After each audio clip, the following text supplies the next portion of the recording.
जोपर्यंत आम्ही जिवंत आहोत तोपर्यंत आम्ही तुला त्यांच्या आसपासही फिरकू देणार नाही. आणि ही तुला शेवटची संधी.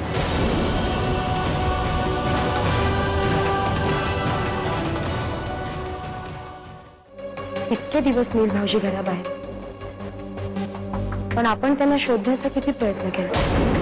कदाचित विक्रम भाऊजींनाच त्यांची जास्त काळजी वाटत असेल, म्हणून तर ते आजारी असल्याची बातमी विक्रम भाऊजींनाच सगळ्यात आधी कळली. काय अवस्था झाली तुमची नील भैया? काळजी करू नकोस विक्रम, आता आम्ही ठीक आहोत. तुमची अशी अवस्था असताना तुम्ही घरी का नाही कळवत भैया? तुम्ही इथे कसे आलात? कोणी आणलं तुम्हाला?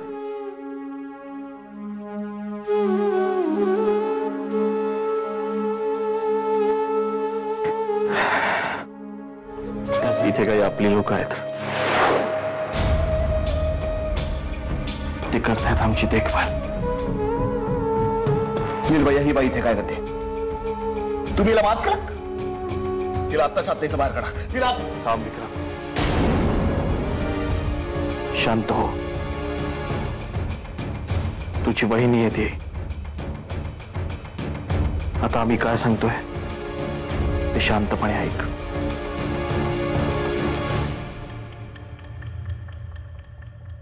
ये रागिणी.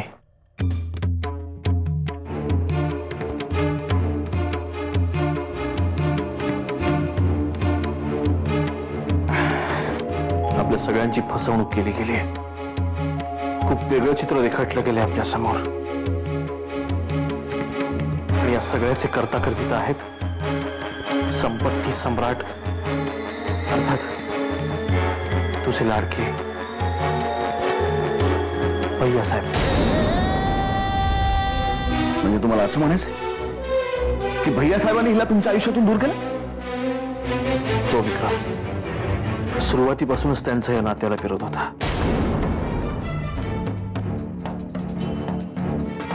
आमचं नातं त्यांनी कधी समजूनच घेतलं नाही. खूप अस्वस्थ दिसतं. कोणाची वाट बघतोय? आम्ही रागिनी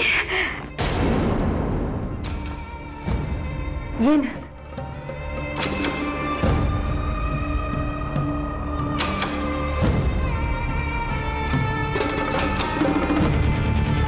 भैया साहेब, या रागिणी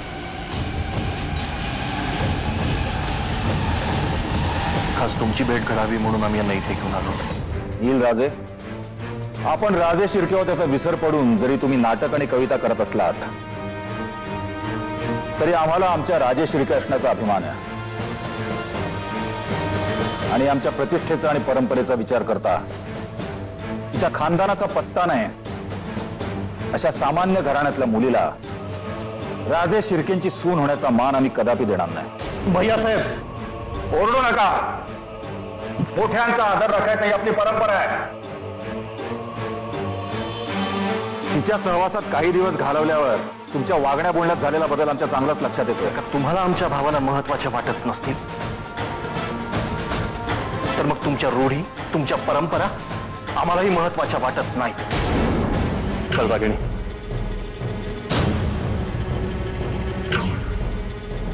असं तिच्या समोर बोलण्याची काय गरज होती? आमची समजूत घालण्याचा प्रयत्न करू नका. भैया साहेबांनी माझ्याशी माझ्या मंगळसूत्राचा सौदा केला. माझ्या नवऱ्याचं आयुष्य वाचवण्यासाठी मला त्याच्या आयुष्यातूनच वजा केलं. नील राजांच्या आयुष्याच्या बदल्यात तुम्हाला हे शहर कायमचं सोडावं लागेल. पुन्हा या शहरात पाऊल टाकायचं नाही. आणि नील राजांच्या आयुष्यात सुद्धा तुमच्या जाण्याची सगळी व्यवस्था केली जाईल. पण चुकून जरी परत फिरण्याचा प्रयत्न केलात तर नील राजांना कायमचं मुकावं लागेल. बोला, काय ठरवलं तुम्ही? त्यांचं आयुष्य सर्वस्वी तुमच्या हातात आहे. माझ्या नीलला वाचवा.